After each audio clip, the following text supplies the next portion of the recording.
The information provided in this podcast is for educational and informational purposes only.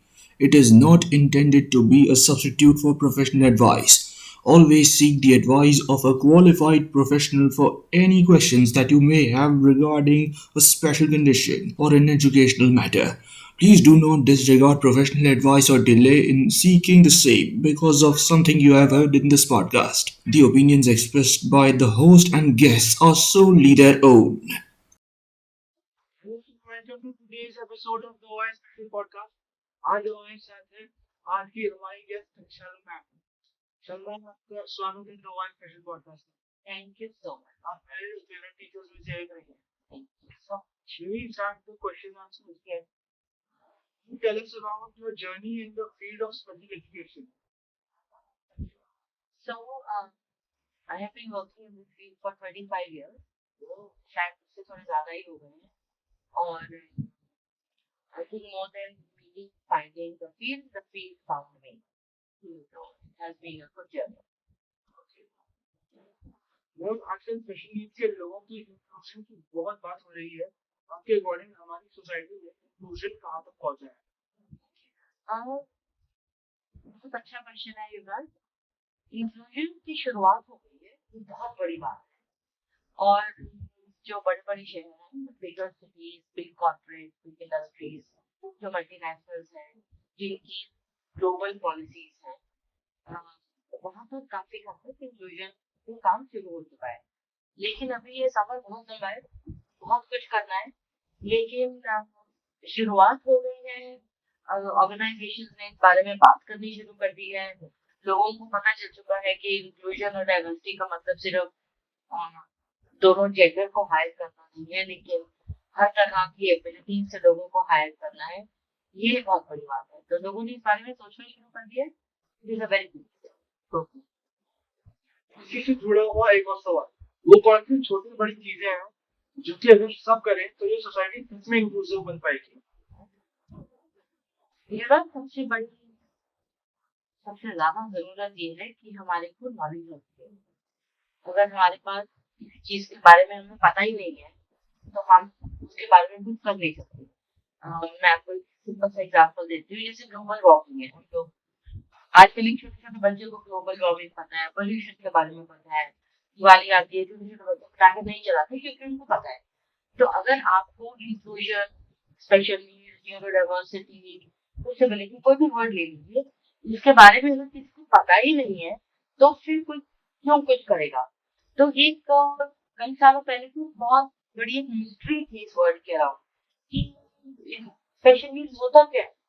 तो जरूरत ये है कि हम इसके बारे में हमें नॉलेज होनी चाहिए। हमें जो सही सूत्र है उनसे हमें इंफॉर्मेशन लेनी है। सबसे बड़ी रिस्पॉन्सिबिलिटी होती है मूवीज वालों की, जो आजकल जो रील्स बनाते हैं, आप जैसे लोग जो पॉडकास्ट वगैरह बनाते हैं, ये सही चीजें लोगों के सामने पेश करें। क्योंकि अगर मुझे किसी चीज के बारे में इन्फो चाहिए, मैं क्या करूंगी? मैं गूगल करूंगी। तो मैं जब गूगल करती हूँ तो मेरे को कोई सही इंफॉर्मेशन आनी चाहिए। जब मैं एज की थी, मुझे डिसेबिलिटी वर्ड या स्पेशली वर्ड नहीं पता था। जो मूवीज आती थी उसमें से देख के थोड़ा बहुत पता चल जाता था।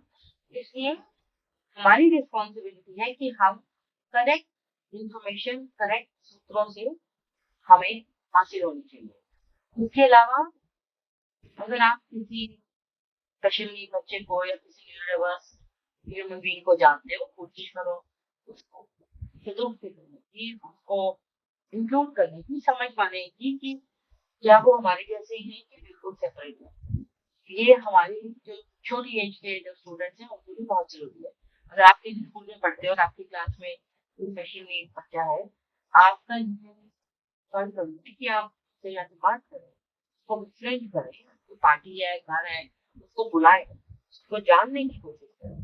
अगर आप किसी इंस्टीट्यूट में काम करते हो, अगर आप हायरिंग मैनेजर या टॉप बॉस नहीं हो, फिर भी आपको अगर कहीं से भी पता चले कि हाँ हमारी कंपनी में भी इंक्लूड करके लोगों को हायर कर सकते हैं, तो अपने बॉस से बात कर लीजिए कि क्या हम हमारे इंक्लूसिव पॉलिसीज क्या है। आपको ऑनलाइन जाकर चेक कर सकती हो कि क्या करें, किसी वॉलंटियरिंग की जरूरत है, किसको हेल्प चाहिए, आप क्या एक्टिविटीज कर सकते हो। और अगर आप किसी कंपनी में बिग बॉस हो या फाउंडर हो या आप क्लाउड ज्यादा है तो आपको अपनी कंपनी की जो पॉलिसीज है उसके बारे में आपको सोचना चाहिए। क्योंकि जैसे आपकी एज के लिए बेस्ट तो ये है कि आप नॉलेज पता होना चाहिए, कोई मिस इन्फॉर्मेशन नहीं होनी चाहिए। अगर आप अपने स्कूल कॉलेज में कोई मजाक में कोई वर्ड जैसे यूज करना है आपको रोकना चाहिए। वो जैसे लोग बहुत आसानी से वर्ड यूज करते हैं दिल के चलते हुए अंधा है क्या, बोलना नहीं चाहिए। तो अगर आप कोई दिखे ऐसे बोलता हुआ तो आपको मना कर सकते हो कि भाई ऐसा बात नहीं करते हैं, ये कंडीशन होती है, बी रिस्पेक्टफुल। तो to have knowledge, to have the vocabulary, to have friends, with some friends to hear diversity, and to be able to educate other people who don't know better is what everybody can do about inclusion. इसलिए आपको inclusion की degree लेने की जरूरत नहीं है। This is common human courtesy which everybody can extend to people around.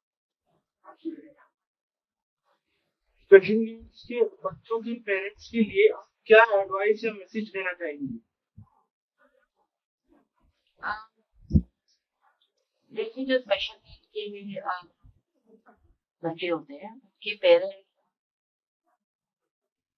का mental strain कितना मुश्किल होता होगा, कितनी डिफिकल्टी होती होगी ये आई कैन नॉट और सिर्फ अंदाजा लगा सकती हूँ कि अगर किसी के बच्चे को कुछ डायग्नोसिस निकला हो, इट इज वेरी डिफिकल्ट। इनको ये करना चाहिए वही जो मैंने आपको पहले क्वेश्चन में बोला है कि उनको करेक्ट नॉलेज होनी चाहिए। हाँ, और अगर आपके पास नॉलेज है तो आप हताश फील नहीं करोगे, you will not feel helpless. If you know about a disability or a diagnosis or a special need or a certain neurodiversity which your son or daughter have been diagnosed with, आप तब उसको उसी हिसाब से treat कर पाओगे। That's the first thing. कि आपको ये नहीं सोचना चाहिए कि ओहो अब मैं क्या करूँ, मेरे घर पे तो बाहर ढूंढने हो गया। अगर आपके पास नॉलेज है आप उसको डील करोगे उस हिसाब से। आपको एक्सपर्ट्स के पास जाना चाहिए, आपको बहुत इन्फॉर्म्ड डिसीजन लेने चाहिए कि जैसे अगर आपकी तबीयत खराब हो जाती है तो डॉक्टर के पास जाते हैं, तो सिर्फ घर में इलाज कर करके तो सब लोग ठीक नहीं होते। इस तरह से आपको करेक्ट एक्सपर्ट के पास जाना चाहिए, वो बहुत जरूरी है। नंबर टू, आपको घबराना नहीं चाहिए ओ कोई क्या हो गया मेरे साथ। अब आपको ये सोच कर अपने आप को स्ट्रेंथ देनी पड़ेगी। Everybody is different. क्योंकि अगर आप बिल्कुल परेशान हो जाओगे and you feel helpless and you feel oh my god what is happened to me, then you will not be able to do what is needful for your son and daughter. So again, knowledge is the biggest power. अगर आपके पास knowledge है कि ये condition क्या है और इसके लिए क्या करना चाहिए, you will be able to tell to the people. So have knowledge, seek expert advice. Also don't be afraid to ask for help. अगर आपको लग रहा है कि ये मैं नहीं मैनेज कर सकती है कर सकता, तो you can ask your family to support, you can ask other parents to support, you can seek help from the government agencies. So I think that's what we need to be doing कि बहुत ही अपने mind को काम करके seeking professional help, you should do what needs to be done। कि आप parent हो, आपके पास ये ऑप्शन नहीं है कि आप हम बोलो एक भगवान to be survived. So, totally for strength with a lot of partners. You make special people ready for career. कौन से ऐसे करियर ऑप्शंस हैं जिसमें आपने स्पेशल नीड्स के लोगों को सक्सेसफुल होते देखा है? मेरे हिसाब से स्पेशली डायग्नोसिस के लोग किसी भी करियर में सक्सेसफुल हो सकते हैं। और जो रूल्स सो कॉल्ड टिपिकल लोगों के लिए अप्लाई होते हैं वही स्पेशल नीड्स के लिए अप्लाई होते हैं। कि अगर आपकी कॉम्पिटेंसी है, अगर आपकी स्ट्रेंथ है, अगर आपकी एबिलिटी है, आपकी इंटरेस्ट किसी फील्ड में है, तो आप उस फील्ड में सक्सेस हो सकते हो। And I give you example कि मैं टीच करती हूँ, लेकिन मैं बास्केटबॉल नहीं टीच कर सकती, वो मेरी स्ट्रेंथ नहीं है। तो अगर मैं बास्केटबॉल की टीचर बन तो जाऊंगी, but I will not be very successful and I won't like my job either. Similarly मैं हो सकता है अलजेब्रा ना करवा पाऊँ, क्योंकि मेरी स्ट्रेंथ अलजेब्रा नहीं है, लेकिन मैं और सब्जेक्ट टीच कर सकती हूँ जो मेरी स्ट्रेंथ है। तो सिमिलरली हम लोग स्पेशल नीड के जो स्टूडेंट्स होते हैं उनके साथ भी हम उनसे बात करके, उनकी असेसमेंट करके, पेरेंट्स से बात करके, उनके पहले वाले टीचर से बात करके रियलिस्टिक एक मैचिंग करते हैं कि एक स्टूडेंट की ये एबिलिटी है, उसकी ये स्ट्रेंथ है और एक इंडस्ट्री को इसी तरह के किस इंडस्ट्री को इस तरह के लोगों को हायर करने की ज़रूरत है। So demand supply and then we try and match both the things. So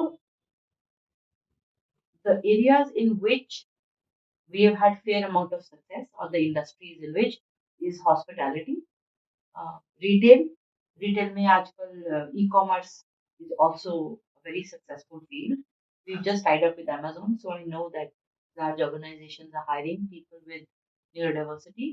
And then we are looking at IT sector, which is huge. I think IT sector is here to stay. और कोई industries बंद हो जाए, IT ने तो अभी हमारे country में जोर पकड़ा है and it's a global field. So we are looking at graphic designing, we are looking at data entry, we are looking at coding, then जो एप्स होती हैं उनके एडमिन पैनल्स होते हैं, we looking at beta testing etcetera. And then another area where we had a fair amount of success is assistant teacher और associate teacher for school. It's especially comfortable for parents of girls with neurodiversity to send them to school because of safety. And when I say hospitality, we are not only looking at large hotels, but we are also looking at smaller cafes. And they are very happy to take in our students with neurodiversity. But the trick is to get them prepared. So जब हम बात करते हैं hiring की और हाँ हम हमारे को एम्प्लॉयबिलिटी स्किल्स की बात करते हैं, 80% of the skills are generic skills. मतलब वो स्किल्स हैं जो no matter which job you do you need two skills like self management, some kind of communication. We are looking at time management, punctuality, peer skills, understanding office skills, time management बोला मैंने, money management. तो हम इन चीज़ों पे काम करते हैं और कुछ स्किल्स इंडस्ट्री स्पेसिफिक होते हैं जैसे retail, hospitality etcetera. So we work a lot on these skills. Okay. आपका जो ऑर्गेनाइजेशन है एवोल्यूअर्स, वो क्या क्या ऑप्शंस प्रोवाइड करता है? सो इवोल्यूट में इवोल्यूट में currently we have about 80 students with us and about 150 of our alumni. There are two large programs in Evolve. One is pre-employability skills and employability skills. Pre-employability is for those students who are under 18 years old और उसमें हम अभी फिर भी थोड़ा सा academics पे काम करते हैं. और जब वो स्टूडेंट्स एम्प्लॉयबिलिटी के लिए रेडी हो जाते हैं तब हम एकेडमिक्स को काफ़ी कम कर देते हैं and we start focusing on executive function skills, on self management skills, IT skills, communication, grooming, being able to present yourself well. And then students की कॉम्पिटेंसी के हिसाब से हम लोग इंडस्ट्री स्पेसिफिक स्किल्स पे भी काम करना शुरू कर देते हैं. ours is not a vocational training center. So हम लोग कोई आर्ट एंड क्राफ्ट वगैरह नहीं करवाते हैं. ऐसा नहीं है कि हम कोई प्रोडक्ट्स बना के फिर उनको सेल करते हैं. We don't do any of that. Our mantra is to get students ready for open employment. तो हम उन्हीं स्टूडेंट्स को लेते हैं जिनका हमारे पास कोई एग्जिट प्लान हो. जैसे अगर आप मेरे पास आओगे तो मुझे पता होगा कि 1, 2, 4 साल बाद युवराज यहाँ से निकल कर कहाँ जाएगा. So it's not a sheltered or a semi-sheltered place also. It is getting ready for opening. अगर कोई स्पेशल एजुकेटर बनना चाहे तो कैसे बन सकते हैं और क्या ये एक अच्छा करियर ऑप्शन है? स्पेशल एजुकेटर बनने के लिए भी वही पाथ है, वही रास्ता है जो कि किसी और करियर के लिए है. आप एक रिप्यूटेड ऑर्गेनाइजेशन से आप एक कोर्स कर सकते हैं और जो जैसे कि हम कॉम्पिटेंसी की बात कर रहे थे, आपका इंटरेस्ट होना चाहिए. एक टीचर बनने के लिए एक अलग एटीट्यूड होना चाहिए, एक सिंगर बनने के लिए अलग एटीट्यूड होना चाहिए, एक बिजनेसमैन बनने के लिए अलग एटीट्यूड होना चाहिए. इसी तरह से अगर आपको एक एजुकेटर बनना चाहते हो और एक स्पेशल एजुकेटर, पहले तो आपका एटीट्यूड होना चाहिए, आपका इंटरेस्ट होना चाहिए, आपका पैशन होना चाहिए. तब आपको ये फील्ड पकड़ना चाहिए क्योंकि इस फील्ड में बहुत ही एक तो मेहनत लगती तो है ही, वो तो हर एक फील्ड में लगती है, लेकिन एक एक कमिटमेंट होती है और बहुत दिलो-जान से काम करना पड़ता है, तभी आप एक इम्पैक्ट और एक डिफरेंस ला सकोगे. और एक अच्छे से ऑर्गेनाइजेशन से एक फुली एक्रेडिटेड कोर्स करना चाहिए. 3-4 महीने 6 महीने के कोर्स वगैरह से आप स्पेशल एजुकेटर नहीं हो पाते हो। अगर आप ऑलरेडी एक स्पेशल एजुकेटर हो तो आप एक एक्सपर्टीज ऐड कर सकते हो। लेकिन एक स्पेशल एजुकेटर बनने के लिए एक फुल फ्लेजेड डिग्री कोर्स आपको लेना चाहिए। और if you have the time, effort, energy, intention, masters course भी है। इंडिया में बहुत ऑप्शंस हैं, ओवरसीज तो बहुत हैं, लेकिन इंडिया में भी काफी ऑप्शन। ओके। एजुकेशन खत्म करने के बाद और करियर शुरू करने से पहले किस तरह की तैयारी की जरूरत होती है? किस तरह की एजुकेशन खत्म करने के बाद? Special education? आप कोई भी एजुकेशन समझ लीजिए। एक बार दोबारा पूछिए क्वेश्चन। एजुकेशन खत्म करने के बाद और करियर शुरू करने से पहले किस तरह की तैयारी की जरूरत होती है? I understood your question now. So education में आप स्कूल में होते हो और वो बहुत लिमिटेड, शेल्टर्ड, बहुत ही कंटेन्ड एनवायरनमेंट होती है, छोटी सी एनवायरनमेंट होती है। तो आपको जैसे कि इसको हमें कॉलेज रेडीनेस प्रोग्राम कहते हैं, वो भी इवोल्यूट करता है। आपको स्कूल से कॉलेज या स्कूल से करियर में जाने के लिए बहुत सारे स्किल्स की ज़रूरत होती है। सबसे बड़ा स्किल होता है आपको, अब आप स्टूडेंट्स और टीचर्स से डील नहीं करोगे, आप बॉस से डील करोगे, आप अपने कॉलीग से डील करोगे। स्कूल में थोड़ी गड़बड़ी हो जाती है, कोई बात नहीं बेटा चलो चलता है, हो जाता है, ये ऑफिस में नहीं होगा। स्कूल में आपको सुबह पेरेंट्स उठा के तैयार करके बैग आपका पैक करके भेज देंगे, ऑफिस में नहीं होगा, आपको खुद अपने आप काम करना पड़ेगा। स्कूल में होमवर्क मिलता है, लोग फॉलो अप करते हैं, नहीं किया तो बार-बार रिमाइंडर देते हैं, ये ऑफिस में नहीं होगा। स्कूल में कम डाँट पड़ती है, ऑफिस में बहुत आपको बहुत ज्यादा। हाँ, पड़ भी सकती है अगर गड़बड़ करोगे, ठीक है? तो स्कूल और कॉलेज में वही फ़र्क होता है जो एक बच्चे और एक एडल्ट में होता है। कुछ लोग बड़े आराम से अपने कॉलेज से अपना जॉब में चले जाते हैं, लेकिन कुछ लोगों को थोड़ी सपोर्ट की ज़रूरत होती है। तो I think college readiness programme भी होना चाहिए, कॉलेज में एडमिशन से पहले। और कॉलेज से अगर आप जॉब में जा रहे हो या स्कूल से सीधा जॉब में जा रहे हो, उसके लिए तो और भी ज़रूरत है, जिसमें आपका सबसे बड़ा रियलिटी चेक ये होता है कि अब I am on my own. So you have to manage yourself, self management. और स्कूल में सब समझते हैं कि ओहो ये स्टूडेंट इज़ न्यूरोडाइवर्स और वो ऐसे-ऐसे बिहेवियर करता है, तो आपको सब हेल्प करके आपके बिहेवियर को नज़रअंदाज भी कर सकते हैं। लेकिन रियल लाइफ कॉलेज और वर्क में ऐसा नहीं होगा। आपको अपने बिहेवियर्स को सेल्फ मैनेज करने की स्ट्रैटेजीज़ रियलिस्टिकली जितनी भी हो सके आपको सीखनी पड़ेगी, और सीखते हैं स्टूडेंट्स। आप ये नहीं कह सकते मैं ये नहीं कर सकता, ये मेरे बस में नहीं है। बहुत सारे स्टूडेंट जैसे ही उनको पता लगता है this is a career and I want to work and I want to do well and be independent, students बहुत कोशिश करते हैं सेल्फ मैनेजमेंट की, और बहुत सक्सेसफुली वो अपने आप को इन कंट्रोल रखकर स्किल सीखकर आगे बढ़ते What are some of the workplaces that are ready to accept people with special needs? हैं। कुछ ऑर्गेनाइजेशन हैं जिनकी इंक्लूसिव पॉलिसीज बहुत स्ट्रांग है, जैसे कि माइक्रोसॉफ्ट की काफी स्ट्रांग है इंक्लूसिव पॉलिसी, अमेज़न की हैं, डेल की हैं। आज की डेट में जो भी रिलायंस की हैं, जो भी बड़ी ऑर्गेनाइज़ेशंस हैं, ग्लोबल ऑर्गेनाइज़ेशंस, सबकी इंक्लूसिव पॉलिसीज़ इन प्लेस है। जो सरकारी दफ्तर हैं, उसमें 2% रिज़र्वेशन हर जगह है। लेकिन लोगों को usually they are more comfortable taking in people with physical disability, क्योंकि उनको पता है कि अगर कोई व्हीलचेयर पे है तो रैंप बना दो, if somebody is hearing impaired तो साइन लैंग्वेज सीख लो। जो इंटेलेक्चुअल डिसेबिलिटी या न्यूरोडाइवर्सिटी है उसको लोग इसलिए हायर नहीं करते क्योंकि उनको पता नहीं है कि करना क्या है। लेकिन ऐसा नहीं है कि वो लेंगे नहीं। तो अगर आप जाके किसी ऑर्गेनाइजेशन से बात करो वो ले लेते हैं। मुझे ऐसा नहीं लगता, मुझे ऐसा लगता है कि कोई ऑर्गेनाइजेशन ऐसी नहीं है जिनसे आप जाके बात करो और उनको आप सेंसिटाइज़ करो और उनको बताओ कि आप अपने ऑर्गेनाइज़ेशन में यहाँ-यहाँ पे आप स्टूडेंट को या किसी न्यूरोडाइवर्स पर्सन को ले सकते हो, वो मना करेंगे। तो मेरे हिसाब से जो ग्लोबल ऑर्गेनाइज़ेशंस हैं, मल्टीनेशनल हैं, ऑलरेडी उनकी इंक्लूसिव पॉलिसीज़ अच्छी हैं। और मैं कभी किसी कंपनी को नहीं मिली कि हम उनके पास गए हों और उन्होंने बोला नहीं, नहीं, नहीं हम नहीं देंगे। Everybody is open. Anybody who has good policies is a strong organization and sensitive organization. They will hire people with neurodiversity, or at least they will be willing to learn. कि हाँ हमें बताइए, हमें सिखाइए, हम लेंगे। तो these are good times. Okay. Ma'am आप इतने अमेजिंग एक्सकर्शंस प्लान कर चुकी हैं स्पेशल नीड्स के लोगों के लिए, उसकी इंस्पिरेशन आपको कहाँ से मिलती है?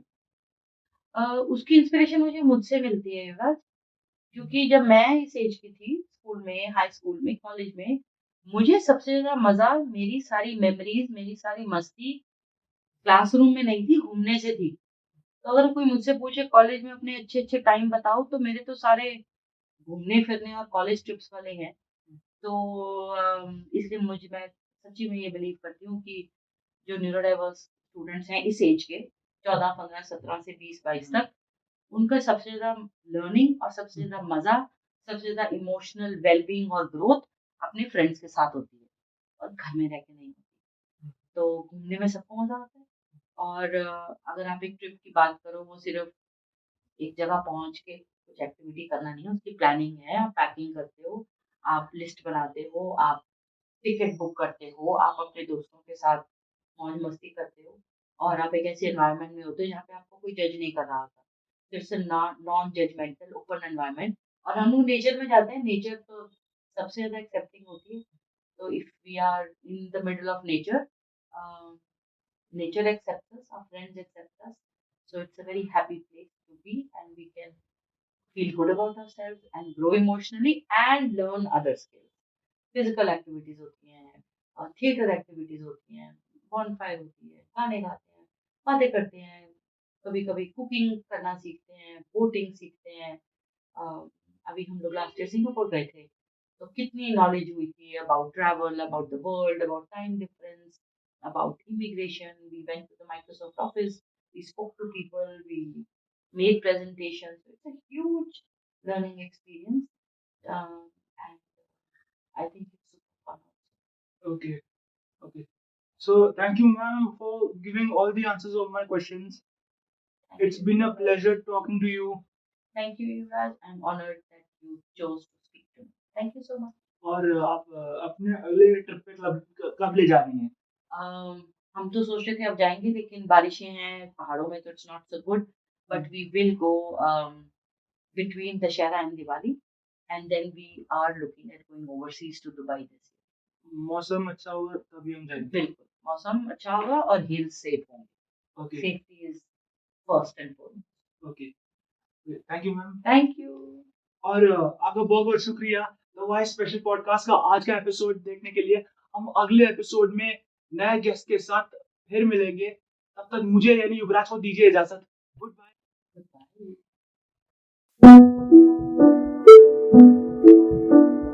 Goodbye.